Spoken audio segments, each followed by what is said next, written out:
그 다음 마지막으로 어혈할 거예요. 시간이 좀 끝내볼게요. 하여간 열심히 해볼게요. 이 어혈 엄청 중요하잖아요. 그러세요. 어혈이 죽은 피잖아요. 헌 차가 가야 새 차가 나오듯이 어혈이 가야 새 피가 들어와요. 어느 한 부분에 어혈이 막혀 있으면 신선한 피가 오지를 못해요. 그래서 어혈을 처리를 해줘야 되는데요.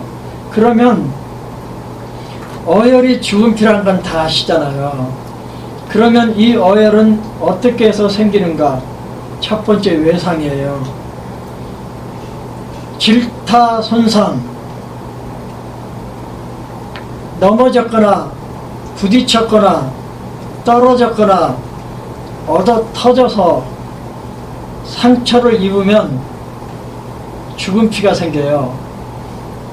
이게 실제로 혈관 밖으로 피가 흘러나와서 죽은 피가 생기기도 하지만, 사람이 교통사고를 당한다든지 하면요, 놀래가지고 피가 죽은 피가 생겨요. 그래서 교통사고 난 다음에는요, 별거 아니래도 꼭 어혈약 먹어줘야 돼요. 몇 척 먹어줘야 놀래서 죽은 피들이 정리가 돼요. 피 속에도 죽은 피가 있을 수 있고요, 혈관 밖에도 죽은 피가 있을 수 있어요. 두 번째, 어혈이 어떻게 생기는가? 출혈. 우리가 염자로 발목을 삐면 붓잖아요. 발목이 삐었을 때 왜 부어요? 혈액이 혈관 밖으로 나오잖아요. 그게 말라붙거나 그대로 자리를 잡아버리면 어혈이 되는 거예요. 그래서 출혈로 인해서 어혈이 되면 피부가 멍들잖아요, 퍼렇게. 세 번째, 귀, 허도 어혈의 원인이 돼요. 심기가 허하면요, 추동력이 약해져서 피가 느리게 흐르게 돼요. 시냇물도 느릿느릿 흐르는 시냇물은요, 쓰레기가 많이 고이잖아요. 그런 것처럼 피의 흐름이 느리다 보면 피들이 잘 엉켜요. 피의 찌꺼기들이 잘 엉켜요. 그래서 기가 허하면 어혈이 생기고요. 만일에 비기가 허하면 비의 작용 중에 비주 통혈이라는 게 있잖아요. 통혈 작용이 약해지면 혈관 안에 있어야 될 혈액이 혈관 밖으로 나가버려요.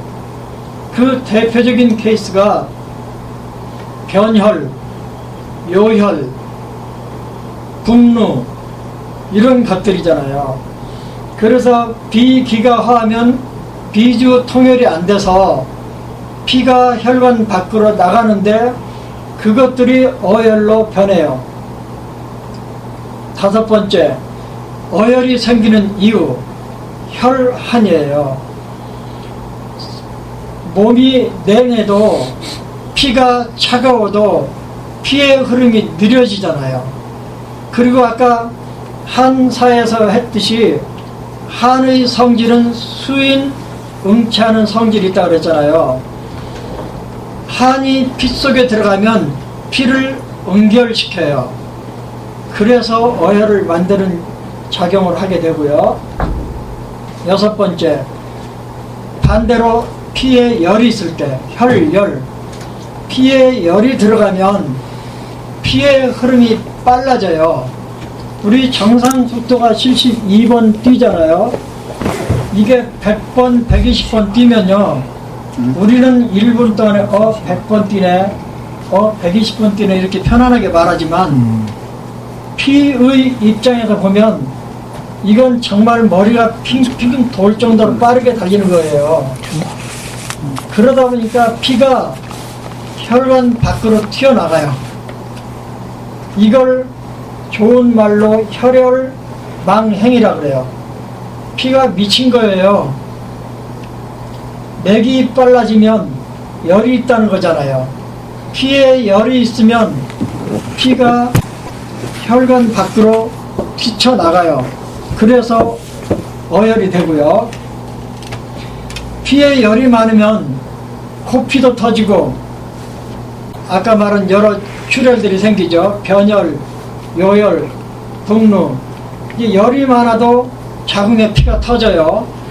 이렇게 혈열에 인해서 혈혈 망행이 되면 어혈이 생기고, 그 다음 정서. 아까 스트레스를 받으면 간기가 울결한다 그랬죠. 기가 흐르면 피도 흐르고, 기가 체하면 혈도 체한다고 지난 시간에 했잖아요. 그래서 사람이 열받아서 욱 하고 기가 우라면 옆구리가 아파요. 저 실제로 경험했었어요. 열받아서 욱 하고 올라오는 걸 참았더니요, 옆구리가 따끔하고 아프더라고요. 이게 뭐냐면 기체 혈어가 된 거예요. 기가 체하면 혈액도 체해요. 그러면 생기는 게 어혈이에요. 그러면 어혈이 우리 몸 안에 생기면 어떤 병리 현상들이 생기는가? 첫 번째, 통통. 이 통증은요, 가래 때문에 생긴 흉통은요, 답답해요. 왜냐하면 가래가 이 조여드는 느낌이 있잖아요. 그래서 답답한, 그래서 민통이라 그래요. 민통. 조여드는 것 같은 통증이라고 민통이라 그러고요.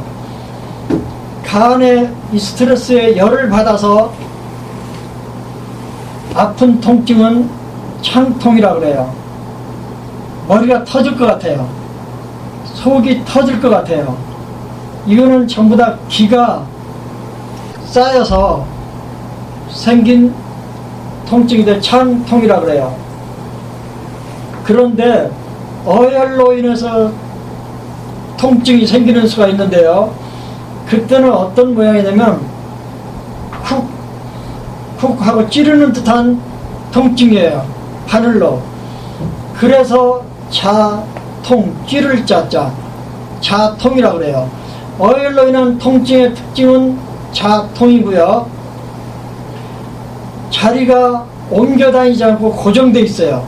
아까 스트레스로 인한 통증은 옮겨 다녀요. 여기 아팠다, 저기 아팠다. 그렇지만 어혈로 인한 통증은 고정돼 있어요. 그래서 이걸 한마디로 고정 자통이라 그래요. 또 하나 특징이 있어요. 주경 야중이에요. 어혈로 인해 생긴 통증은요, 낮에는 활동하기 때문에 기가 돌기 때문에 그런 대로 잊어버리고 살아요. 그런데 밤에 동작이 멈추고 누워서 자다 보면 낮에하고는 비교도 안 될 만큼 엄청 아파요. 그런데 환자들이 진짜로 말을 해요. 쿡쿡 쑤시듯이 아파요. 그 신기하대요. 밤에 더 심해지는 통증인데 통증 장소가 어디에요? 그러면 여기에요 하고 고정된 장소를 짚을 수 있어요. 그리고 어떻게 아파요? 그러면 쿡쿡 찌르는 것처럼 아파요. 정리할게요. 어혈로 인한 통증은 고정, 자통, 주경, 야중이에요. 두 번째, 어혈로 인한 어혈의 특징은요, 종괴가 형성이 된다는 거예요. 여러분 징적가취란 말을 본 기억이 날 거예요. 징은 피가 뭉쳐서 생긴 덩어리고요. 취는 기가 뭉쳐서 생긴 덩어리예요. 그래서 취는 움직여요. 적은 안 움직여요. 그런데 이 적 중에 하나가 자궁 근종 같은 거잖아요. 그런데 이 자궁 근종이 어혈이 뭉쳐서 생긴 경우가 많아요. 어혈의 병리, 병증상, 종괴가 생긴다는 거예요. 그 얘가 복부에서 덩어리가 생겼는데 움직이지 않고 제자리를 지키고 있어요. 자궁 근종 같은 게 하나 예예요. 세 번째, 어혈이 있으면 출혈이 생겨요. 이 피가 어혈이 어디를 막고 있으면 뒤따라오는 피들이 그 자리를 넘쳐서 흐르는 거예요. 그래서 출혈이 생겨요. 그 한 예가요, 자궁 근종이 어느 사이즈 이상이 되면요, 생리 때가 아닌데도 불구하고 자궁에서 피가 나와요. 그거는 자궁 근종이라고 하는 어혈 덩어리가 혈행의 흐름을 막았기 때문에 생긴 출혈이에요. 어혈은 출혈을 야기한다. 네 번째, 어혈은 피부 색깔을 바꿔요. 피부를 푸르딩딩하게 만든다든지 어둠침침하게 만들어요. 청자색 또는 자암색을 만드는데요. 여기서 이해하고 넘어갈 용어 하나가 피부 갑착이라는 용어예요. 피부가 어느 한 부분이 메말라 있어요. 깔깔해요. 색깔이 약간 죽어 있어요. 거칠어져 있어요. 이런 걸 피부 갑착이라고 그러는데요. 노인들이 귓바퀴 같은 거 만져보면 그럴 수도 있고요. 그래요. 피부의 색깔이 어두워지면서 까칠까칠 깔깔해지면서 이렇게 비늘 같은 게 덮여있는 것 같이 보이는 현상을 피부 갑착이라고 그러는데요. 그 원인이 어혈이 가로막아서 혈액이, 영양분이, 진액이 공급이 잘 안 돼서 그래요. 피부 갑착이 생긴다. 다섯 번째, 설상과 맥상인데요. 혈을 보면 몸에 어혈이 많은 사람은 무조건 청자색이에요. 혀에 어반이 군데군데 생겨요. 이 어반이란 말은 자암색, 어두운 색깔, 푸르등등한 색깔, 보라 색깔, 이런 색깔들이 혀에 쫙 깔렸어요. 그래서 무조건 청자설, 그 다음에 자암설, 이런 것들은 어혈이구나. 또 하나, 혀를 들어 올렸을 때 혀 밑에 정맥이, 살화정맥들 있잖아요. 이 살화정맥이 유난히 새카만 사람, 이 사람 중풍 올 가능성이 있어요. 어혈이 있어요. 아랫배에 딱딱하고 아픈 사람, 이것도 아랫배에 어혈이 있는 건데, 특별히 아랫배에 어혈이 있는 사람들은 혀를 들어 올리면 설화정맥이 유난히 새카마요. 무조건 딱정으로 때려서 터뜨려 줘야 돼요. 그러면 두세 번 해주면 색깔이 훨씬 연해지고 아랫배 아픈 것도 없어지고, 중풍으로 말이 둔한 사람은 말도 원활해지고, 중풍 예방 특효 처방이 설화정맥 터뜨리는 거예요. 혀를 내밀어 보세요. 했는데 혀를 내밀면서 떤다든지, 옆으로 10도, 20도, 30도, 심지어 40, 50도 틀어진다든지, 그런데 혀를 들어 올렸더니 설화정맥이 새카맣다. 무조건 터뜨려 주세요. 그리고 혀를 내밀어 보세요 했는데 혀가 정말 지저분해요. 청자설이에요. 이 자자는 보라색이란 뜻이에요. 보라색이면서 어두컴컴해요. 그 다음에 혀가 여기저기 얼룩얼룩 어반이 있어요. 그러면 무조건 어혈로 가요. 맥상은요, 대나무를 칼로 자르다 실패한 것처럼 이렇게 까칠까칠한 그거 있잖아요. 삽맥이라 그래요. 보리 까실하게 봤죠. 보리수염이 까칠까칠하잖아요. 그거 만지는 것처럼 맥이 까칠까칠한 걸 삽맥이라 그래요. 매끄럽게 흘러가는 맥을 활맥이라 그래요. 그런데 산맥은요, 진짜 어혈맥이더라고요. 미국에서요, 어떤 여자분이 50 넘는 여자분인데요, 잘 때 귀에서 뭐 북치는 것 같이 느닷없이 귀에서 소리가 난대요. 제가 뭐 왜 그런지 오른쪽 귀에서 난다는데 알 수가 있나. 그런데 오른쪽 촌맥을 보니까요, 맥은 촌관척은요, 오른쪽 촌관척은 오른쪽 상중하초의 몸의 상태를 보여줘요. 왼쪽 촌관척은 왼쪽 상중하초의 몸의 상태를 보여줘요. 만일에 오른쪽 가슴이 아파요. 그러면 오른쪽 촌부에서 통증맥인 현맥이 나타날 가능성이 많아요. 이건 제가 수없이 확인했는데 거의 맞아요. 그런데요, 이 여자분이 오른쪽 촌맥에 너무나 뚜렷한 현맥, 산맥이 나타나는 거예요. 그래서 제가요, 마침 가지고 있는 어혈 처방이 당귀수산이잖아요. 당귀수산 3, 4일분을 줬어요. 없어져 버렸어요. 그러니까 지금 담음을 배우고 어혈을 배우는 목적은 병을 일으킨 물질이 담음이라고 확인되면 이진탕 계열의 약을 주는 거고, 어혈이라고 확인되면 당귀수산 계열의 약을 주는 거예요.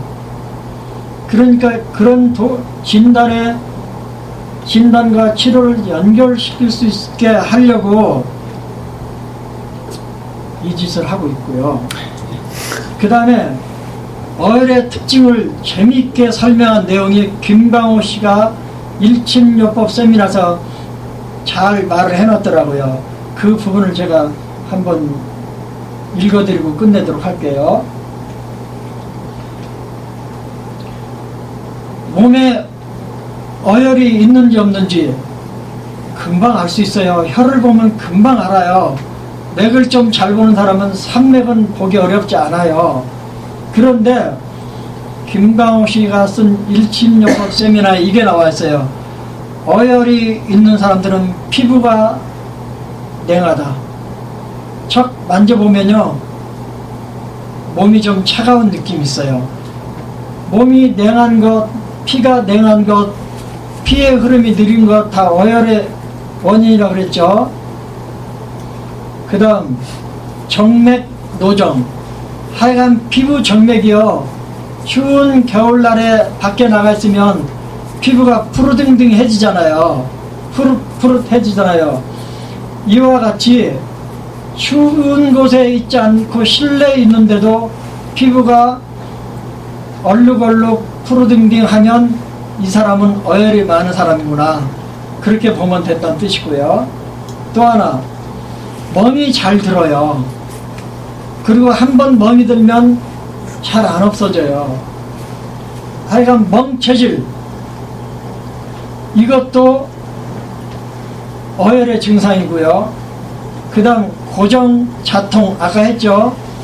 통처가 고정이 되어 있고 통의 양상이 찌르듯이 아프고 주경야중, 이런 현상들이 있으면 어혈이라는 거예요. 그 다음에 소복경통, 아랫배가 딱딱하면서 아파요. 이건 거의 어혈이에요. 그런 사람들을 혀를 들어보세요 하고 확인해 보시고, 이때 쓰는 게 원래는 소장정격이에요. 원래는 아랫배가 아파서 아랫배에 어혈이 있으면 쓰는 게 소장정격, 상초, 가슴 쪽에 어혈이 있으면 쓰는 게 그 유명한 어혈방이에요. 태백 곡지, 태백 태연보 곡지 외관사, 이게 사암침에서 나오는 어혈 처방이잖아요. 그 다음에 변흑, 대변의 색깔이 검은 것도 어혈이에요. 위에 출혈이 있으면 대변 색깔이 검어져요. 항문에 출혈이 있으면 대변 색깔이 빨개요. 대변을 보기 전에 출혈이 있는 것은 소장 출혈이에요. 그 빨간색.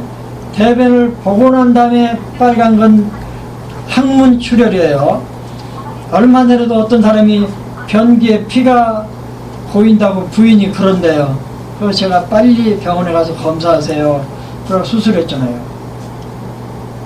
어혈의 병 증상 중에 하나, 건망증. 이 지금 건망증이 어느 날 심해졌다. 머리에 어혈이 있는 거죠. 그 다음 구무갈. 어혈도 일종의 우리 몸의 체액이에요. 왜냐면 혈액도 체액이잖아요. 우리 어혈도 우리 몸에서는 일종의 체액으로 인식해요. 습도 마찬가지예요. 담도 마찬가지예요. 그러면 우리 몸에 체액이 있는 걸로 생각해서요, 물을 잘 안 먹어요. 갈증이 없어요. 근데 어혈이 있는 사람들 특징이요, 갈증이 잘 없어요. 이제 물을 벌컥벌컥 마시는 사람들은요, 어혈이 아닐 가능성이 많아요. 그 다음에 소변 백리.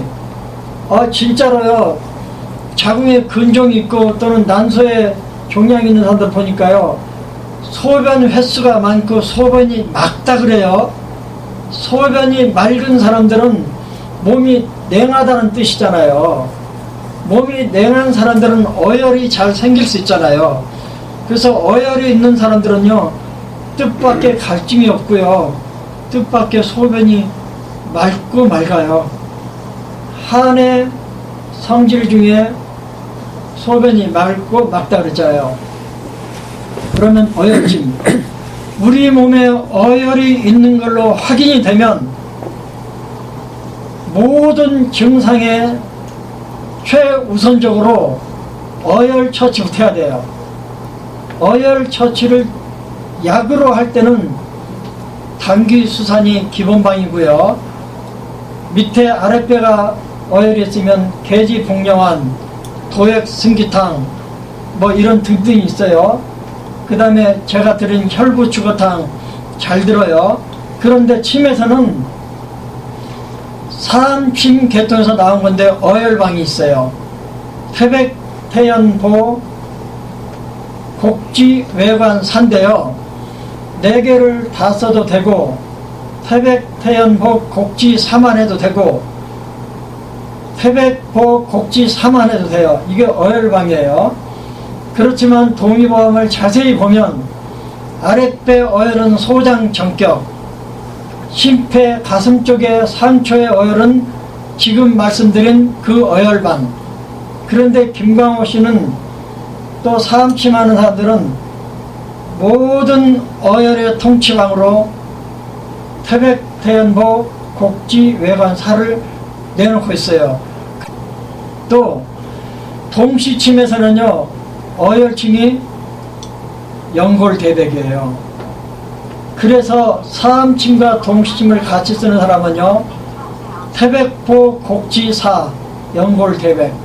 하여간 기를 보하는 혈들은 다 어혈을 처리해요. 동시침에서는 연골대백이 하나 있고요, 비옥화가 하나 있고요, 삼하혈이 있어요.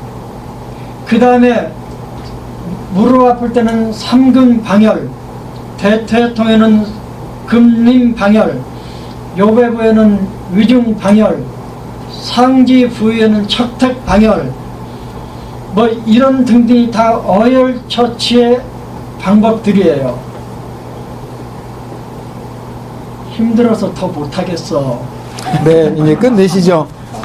이상으로 마치겠습니다. 감사합니다.